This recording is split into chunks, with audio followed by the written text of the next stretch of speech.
José Luis Bejanilla, ¿qué tal? ¿Cómo estás? Arratsaldeon, buenas tardes. Arratsaldeon, Quique. Muy bien, aquí esperando tu llamada. Bueno, y yo ansioso por conocer el contenido de este libro y sobre todo nuestros oyentes, aquellos que ahora mismo tengan la desgracia de estar en paro, pues estarán, supongo que expectantes, ¿no? Por lo que puedas decirles. ¿Cómo encontrar empleo? ¿Cómo buscar trabajo? Porque una cosa es encontrarlo y otra cosa es buscarlo, ¿no? Así es. Tú lo has dicho antes, de todas formas, al inicio, ¿no? Cuando has hecho la presentación. Si seguimos haciendo lo mismo, igual podemos seguir obteniendo los mismos resultados, ¿no? Igual hay que cambiar aquello que estamos haciendo para que los resultados sean diferentes. Lo que he tratado en el libro que es un libro, Píldoras antidesempleo, tras la cuarentena, es un libro que nace en los primeros días precisamente de la cuarentena, del confinamiento, con un intento de recopilar todas las experiencias que durante estos últimos casi 10 años he ido acumulando en cuanto a aprendizaje y enseñanzas con personas a las que he ido acompañando en su búsqueda de empleo. Y comencé a recopilar todos esos consejos, esas historias, esas vivencias, ese acompañamiento con estas personas, y al final le di forma de libro, ¿no? Y la verdad es que, bueno, por las reseñas que me están haciendo las personas que se lo están leyendo, no solo personas que están buscando empleo, personas que igual están tratando de buscar darle un sentido a su vida incluso, o cambiar de empleo, o incluso personas que se dedican al tema de la orientación. La verdad es que me están dando un feedback, que nunca me lo hubiera esperado, ¿no? Digo que es un libro de compañía, porque al final la búsqueda de empleo es un camino duro, muy duro, ¿no? No me gusta hablar de paro. Cuando te has dicho parados, yo prefiero hablar de personas desempleadas, ¿no? Porque paradas al final parece que son personas que están sentadas en su sofá o sentadas incluso delante de un ordenador esperando a que alguien, o de un teléfono a que alguien les llame, mandando 4 currículums. Yo propongo acción, propongo píldoras antidesempleo, pero para pasar a la acción, ¿no? Para empezar a hacer todo aquello que depende de nosotros para buscar trabajo, ¿no? Para activarnos en el mercado laboral y sobre todo tratar de buscar, ya sé que es muy complicado y es muy difícil, tratar de buscar con ilusión. No lo digo desde un atril, ni mucho menos. Yo he sido una persona, bueno, y sigo siendo, porque al final trabajamos en programas de empleo que duran un tiempo determinado, y la paradoja de nuestro trabajo es que empezamos trabajando con personas desempleadas y finalizamos el proyecto desempleadas con esas personas trabajando, ¿no? Entonces, mi ida y vuelta al desempleo es continua, pero lo que sí que intento siempre es mostrar la máxima ilusión cada vez que estoy buscando un trabajo, ¿no? Cada vez que estoy buscando un empleo. Y es lo que, de alguna forma, intento transmitir con este libro, ¿no? Bueno, ¿qué haces? ¿Cómo haces y cómo realizas ese acompañamiento a todas esas personas que están buscando empleo y que lo reflejas en este libro? Son 10 años, como dices, casi 10 años de trabajo, con muchísimas experiencias, con muchísimas personas a las que has acompañado, con muchos perfiles y con muchas actitudes. Cuéntanos cuál es el proceso que lleváis a cabo y luego ya hablaremos de los perfiles y de la actitud que hay que tener ante el desempleo. En el libro yo propongo 4 pasos, que son más o menos los que siempre intentamos llevar a cabo los que trabajamos en programas como Lanzaderas de Empleo o otro tipo de programas similares. Y yo lo he intentado resumir en 4 pasos, ¿no? Un primer paso que supone un diagnóstico, es decir, hay que diagnosticar qué nos ocurre. Diagnosticar no es más que poner nombre a lo que nos está pasando en estos momentos, ¿no? Estamos en desempleo, estamos sin un trabajo y tenemos que comenzar la búsqueda.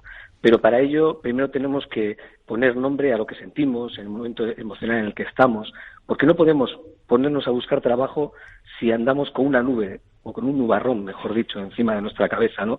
Tenemos que, cuando vayamos a una entrevista de trabajo, cuando hablemos con alguien que sabemos que nos puede ayudar a la hora de encontrar un empleo, tenemos siempre que mostrarnos una actitud ilusionante, ¿no? Es decir, nadie nos va a contratar ni por pena ni por lástima, todo lo contrario.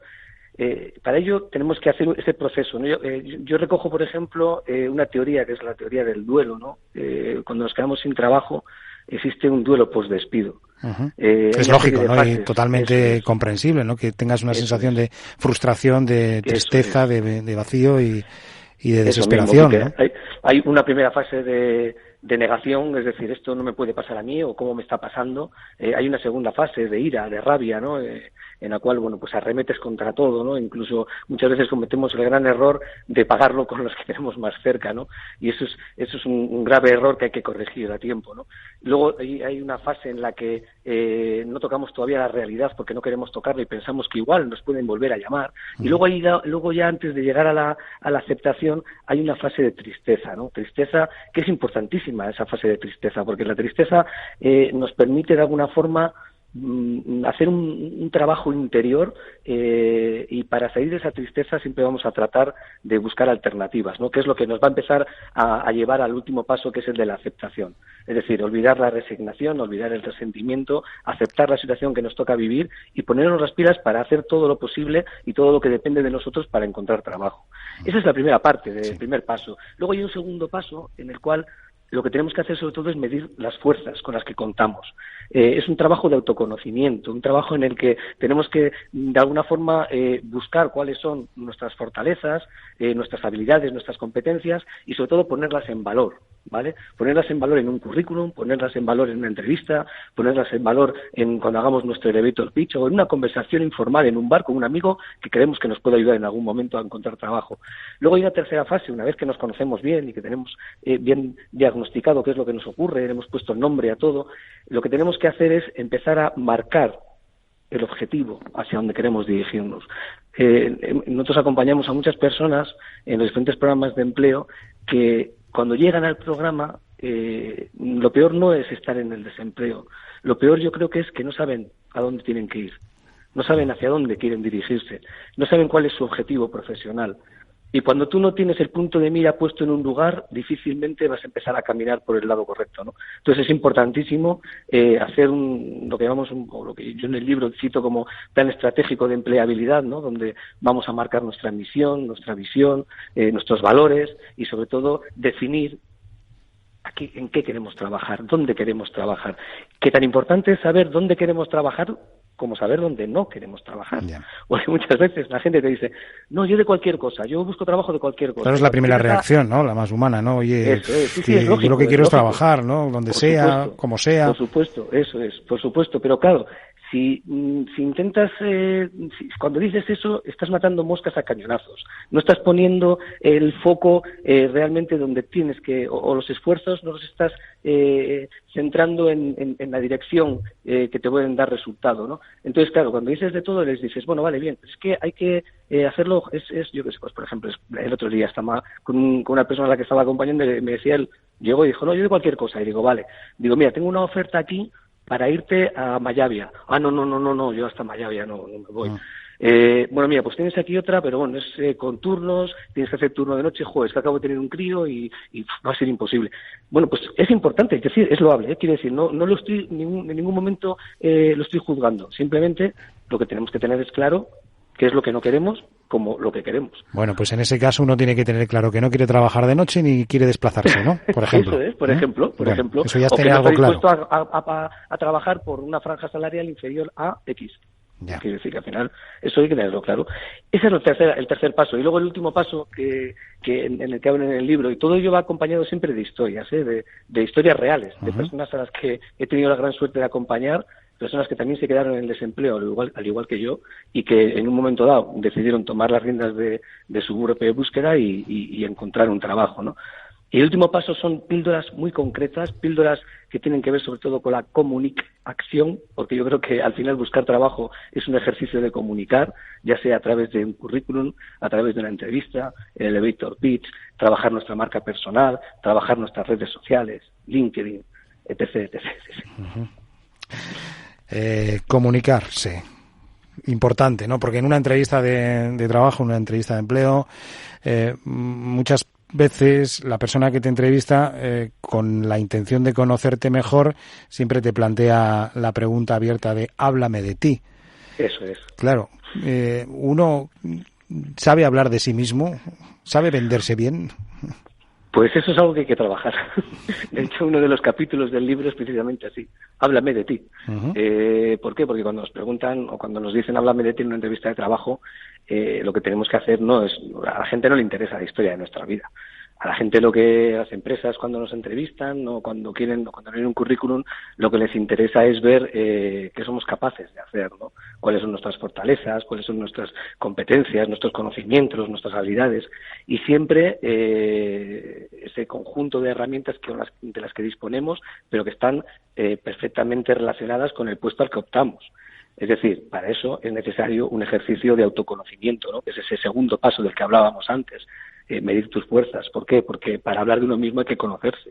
Y muchas personas cuando les dices, bueno, pues cuéntame en qué eres bueno, en qué destacas, mucha gente no ha hecho ese ejercicio, ese trabajo, ¿no? Si nos conocemos bien, que es lo que al final quieren las empresas, saber si nos conocemos bien y sabemos cuáles son nuestras fortalezas o nuestras áreas de mejora, que también es importante, localizar, no debilidades, a mí no me gusta hablar de debilidades, me gusta hablar de áreas de mejora. Si localizamos bien nuestras áreas de mejora, vamos a ser capaces de mejorarlas y de ponerlas sobre la mesa, hacerlas visibles y tratar de solucionar ese área de mejora que tengo, ¿no? Entonces, si nos conocemos bien, sabremos dónde podemos dar lo mejor de nosotros. En un trabajo, en una entrevista, en una relación profesional, de tal forma que es importantísimo ese háblame de ti, ¿no? Tenerlo bien controlado. Para eso está el elevator pitch. Que es el elevator una pitch. Herramienta que se utiliza mucho. ¿Qué es un elevator pitch? Pues el elevator pitch es decir en menos de un minuto, si es posible, todo esto de lo que estamos hablando. Es decir, saber venderte. El elevator pitch se ha utilizado mucho en el mundo de la empresa. Por ejemplo, cuando las empresas buscan financiación, cuando hacen rondas de financiación para buscar dinero para montar un negocio, se hacen esas rondas de financiación donde tienes 1 minuto, 45 segundos, 30 segundos para vender tu idea de negocio, tu modelo de negocio, para decir qué haces, muy a quién ¿no? solucionas. Sí, totalmente. Lo que pasa es que nosotros lo trasladamos al mundo del empleo, de tal forma que nosotros, como nos conocemos bien, sabemos en qué somos buenos, sabemos en qué tenemos competencias por las que podemos destacar con respecto a nuestra competencia y las ponemos en valor, de tal forma que tratamos de convencer que nosotros seamos la mejor opción en un proceso de selección, por ejemplo. Planteas precisamente un caso de éxito, ¿no? De elevator pitch encarnado en una mujer, ¿no? En una licenciada en Derecho, ¿no? Cuéntanos la historia de esa chica. Sí, la verdad es que fue muy curioso, porque el elevator pitch, como te digo, viene, bueno, pues lo que tardas en un ascensor, en subir en un ascensor, en vender tu película, ¿no? Y en ser capaz de convencer a la otra persona de que tú eres la mejor opción, ya sea por tu modelo de negocio como por tu valía profesional, ¿no? Entonces, el caso de esta chica, que es una participante de uno de los programas de empleo, fue muy curioso, porque casualidad que la habíamos conseguido, porque a través de una serie de amistades y de contactos conseguimos que empezara como colaboradora en un programa de radio aquí en Bilbao. Entonces, ella es una persona que, bueno, además de ser licenciada en Derecho, de haber trabajado muchos años en temas de juzgado y demás, pues bueno, pues está muy sensibilizada con el tema de la violencia, bueno, en fin, que tiene una serie de sensibilidades muy concretas, ¿no? Y tenía muy claro cuál era su objetivo profesional. Ella quería trabajar en un despacho de abogados, pero que sobre todo defendiera a personas con perfiles vulnerables, ¿no? No lo encontraba. El caso es que bajando... Pero había aprendido, había memorizado e interiorizado su currículum verbalmente en un minuto. Eso es. Ella es una herramienta que trabajamos mucho en los programas de empleo.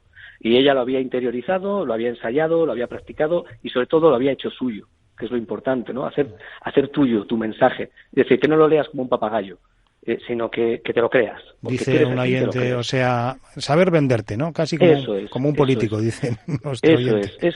Al final, será un poquito feo lo de saber venderte, ¿no? Es mejor igual decir, poner en valor todo lo que vales, o sea, poner a la vista y al alcance todo lo que vales, ¿no?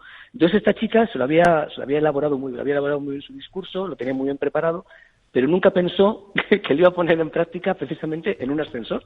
Y fue bajando desde la 8ª planta en la cual estaba la radio al bajo, se encontró precisamente en la 8ª planta, en el ascensor, con una antigua compañera de universidad que precisamente en ese mismo edificio donde estaba también la emisora de radio había montado un despacho que precisamente se dedicaba a este ámbito o prioritariamente trabajaba con personas vulnerables. Se vendió bien. Sí, se promocionó bien. Y le dijo, María, mañana te quiero ver en mi despacho. Mira. Y hoy es el día que 2 años y medio, 3 años después está trabajando. Bueno, pues fíjense, una conversación de ascensor lo que puede suponer, ¿no? Para una persona. Eso es. Elevator pitch. Bien, bien, bien. Bueno, y nada, pues ya tenemos estos 4 pasos. Diagnóstico, hay que medir las fuerzas, hay que autoconocerse, hay que marcar el objetivo y luego hay que saber comunicarlo, claro. Y luego tener suerte. O la suerte a veces no influye. Suerte, en este caso sí ha influido, ¿no? Sí, a ver, la suerte hay que buscarla, desde luego. La suerte no aparece sentado, como decíamos antes, en un sofá o sentado delante de un ordenador. La suerte hay que buscarla y por eso lo que tenemos que hacer es trabajar todo lo que dependa de nosotros para estar más cerca de la suerte, ¿no?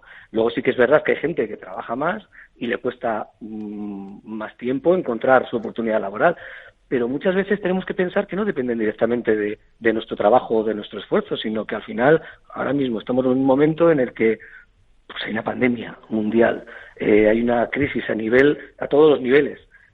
Bueno, pues ahora seguramente será más complicado encontrar un empleo, pero no imposible. Ahora mismo, mira, ahora mismo estoy trabajando en un programa de empleo a través de la Federación del Metal, un programa que es 3R de Diputación Foral de Vizcaya, y en este programa trabajamos con personas, acompañamos a personas en situación de desempleo.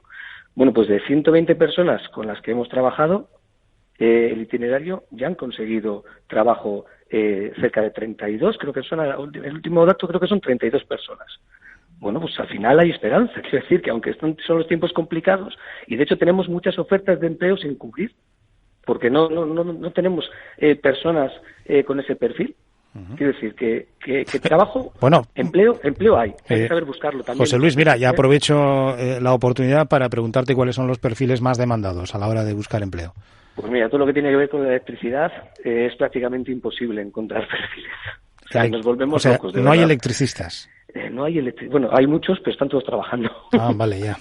Pero, por ejemplo, también pues caldereros, soldadores, pero también perfiles de ingeniería, no creamos tampoco que son todo de mano de obra directa. Quiero decir que hay muchos perfiles que están demandados y que no somos capaces de cubrir. Por desgracia, hay otros perfiles para los que no encontramos esas ofertas laborales, pero bueno, se sigue buscando y todo lo que dependa de nosotros lo vamos a hacer. También planteas en Píldoras Antidesempleo tras la cuarentena que la actitud es importante a la hora de enfrentarte a una entrevista de trabajo, que no hay que ir derrotado de antemano, ¿no? Ni pensando que ese trabajo no es para ti, ¿no? Eso es, la actitud es fundamental. Hay un tipo, Víctor Coopers, que dice que mientras que los conocimientos suman, las habilidades suman, la actitud multiplica, ¿no?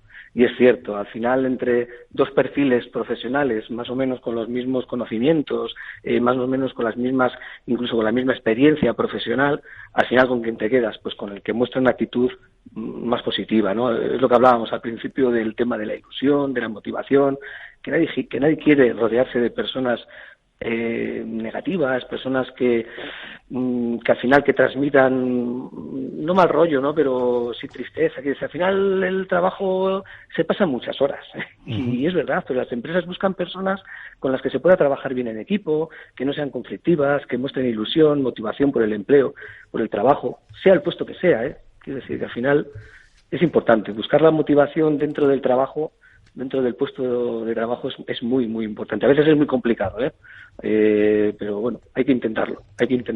Y sobre todo en una búsqueda de empleo, el ir con esa ilusión. Por eso digo que es tan importante ir superando esas fases previas, ¿no? No puedes presentarte a un proceso de selección si estás viviendo un momento de resignación, de resentimiento o de tristeza por un despido reciente que no has superado aún. Yo creo que hay que llegar a ese momento de la aceptación, por eso hablo de la cuarentena, de lo importante que es ese periodo de cuarentena, esa cuarentena que todos necesitamos para rearmarnos, para reforzarnos, para recuperar fuerzas y para salir al mercado laboral con la ilusión de encontrar un empleo, ¿no? Yo me encuentro, por desgracia, con muchas personas que acuden a los programas de empleo que tienen un nubarrón encima de la cabeza y te das cuenta y dices que nadie se va a mojar contigo, nadie. Entonces es importante recuperar esa ilusión y sobre todo creer en uno mismo, ¿no? Superar esas diferentes fases. Yo sé que es muy complicado, hay gente que lleva muchos años en el desempleo. A ver, es complicado. Para mucha yo estoy acompañando a personas que llevan 3 años en el desempleo, 2 años, 5 años incluso. Personas igual que te dicen que claro, son mayores de 45, que tienen ya 50, que es como... Bueno, hay que intentar trabajar todo lo que depende de uno mismo para que la oportunidad llegue. Si nos resignamos desde el principio y anteponemos nuestras creencias limitantes a las oportunidades, no lo vamos a conseguir nunca. Entonces, todo lo que dependa de uno hay que ponerlo. Yo me quedé sin trabajo con 41 años. Estuve 1 año y medio en el desempleo, lo dediqué a formarme, lo dediqué a buscar nuevas oportunidades y de alguna forma me reinicié. Es decir, yo me llevaba trabajando en el mundo de la comunicación muchos años y había trabajado anteriormente en el mundo de la formación para el empleo y en el mundo, incluso en la universidad como profesor de apoyo, y dije, bueno, pues voy a intentar buscar trabajo por este lado. Y bueno, y así fue, así fue. La formación es importante, ¿no, José Luis? Sí, fundamental. Claro, tú ese año y medio lo dedicaste a hacer un máster en marketing y comunicación online, cursos orientados al coaching, a la comunicación, a la docencia, un posgrado en recursos humanos, idiomas. Bueno, claro, con ese currículum luego es muy fácil, ¿no?, convencer a alguien de que te contrate, ¿no? He No te creas, a veces no, ¿eh? A veces no es tan fácil. A veces no es tan fácil. No, yo, por ejemplo, yo sí que los últimos, he estado en 2020, he estado 4 meses y medio, casi 5 también en desempleo. Entonces, bueno, pues aproveché para escribir el libro, aproveché para hacerme cursos, aproveché también para asistir a muchísimos talleres y sobre todo aproveché para una cosa, y es para hacer muchísimos contactos. El 80% de los empleos, de las ofertas de trabajo, están ocultas, no son visibles. Y cuando hablo de ocultas no digo que están escondidas y nadie las ve, no, hay gente que las encuentra y está trabajando. Claro, en los años 90 era muy fácil, ibas a los periódicos, a los clasificados, y ahí encontrabas ofertas de empleo. Ahora, ¿dónde se encuentran esas ofertas? Pues mira, te diría que por ejemplo, el libro que he escrito, Píldoras Antidesempleo, es un libro que está editado por un chico malagueño que contacté con él casualmente a través de LinkedIn. Él me mandó para leer un libro que había escrito, yo no le conocía de nada, y a raíz de ahí comenzamos una relación y como le dije que estaba escribiendo un libro, me dijo, pues yo te lo maqueto. Bueno, pues ya le he mandado otros 3 clientes más, gente, amigos, conocidos que están escribiendo también libros o que han escrito un libro, y les he puesto en contacto con esta persona a través de LinkedIn. Yo no le conozco de nada, nos conocemos por videoconferencia. Y a través de LinkedIn se consiguen, por ejemplo, muchísimos empleos, muchísimos trabajos. Ahora, por desgracia, no podemos acudir a foros de empleo, por lo menos presenciales, no podemos acudir a talleres presenciales, sobre todo son todos online. Entonces, bueno, las relaciones, los contactos son fundamentales, ¿no? Acudir, por ejemplo, a una jornada de tu sector, donde puedes entrar en contacto con empresas o incluso con personas que están trabajando en activo y que te pueden poner en contacto. Yo ahora, por ejemplo, que estoy trabajando en el mundo del metal, te das cuenta de que muchísimos empleos se consiguen por contactos directos, es decir, personas que se quedan sin trabajo y que automáticamente llaman a sus compañeros de otras empresas en las que han coincidido anteriormente y entre ellos, oye, pues mira, pues me he enterado que en taller necesitan un tal, o me he enterado que va a haber un nuevo proyecto o van a abrir una nueva planta. Bueno, pues al final hay que trabajar ese tipo de contactos sobre todo, ¿no? Y luego, bueno, también tenemos el modo tradicional, ¿no? Postularte a una oferta de empleo, saber adaptar bien tu currículum, aprenderte bien tu elevator pitch del que hablábamos antes. Es decir, al final el proceso de selección tradicional sigue funcionando. Ahora cada vez también hay más, sí que es cierto, se hacen videoconferencias, se hacen videocurrículums, se hacen videoentrevistas. También hay que estar preparado. Es decir, las competencias digitales son fundamentales. Hoy en día cualquier perfil, cualquier sector, cualquier edad debe ponerse las pilas en competencias digitales. Píldoras antidesempleo tras la cuarentena, cómo buscar trabajo en 4 pasos, el libro de José Luis Bezanilla. José Luis, gracias por darnos todos estos detalles, esta información y estos ánimos para aquellas personas que están buscando empleo. Un abrazo. Quique, solo me gustaría terminar con una frase de una de las personas a las que acompaño y que aparece en el libro, porque son muchas historias las que aparecen en el libro, y es la que da la frase que cierra, ¿no? Cierra el último capítulo y dice, y por supuesto, aprender que esto no es un estigma. Esto es un reto más en la vida laboral. Aprender que esto es una carrera de fondo, de esfuerzo, de constancia y de abrir la mente. ¿Que buscar empleo es un trabajo? Sin dudarlo. Pues con esa frase nos quedamos. Gracias, José Luis. Un abrazo. A ti. Un abrazo.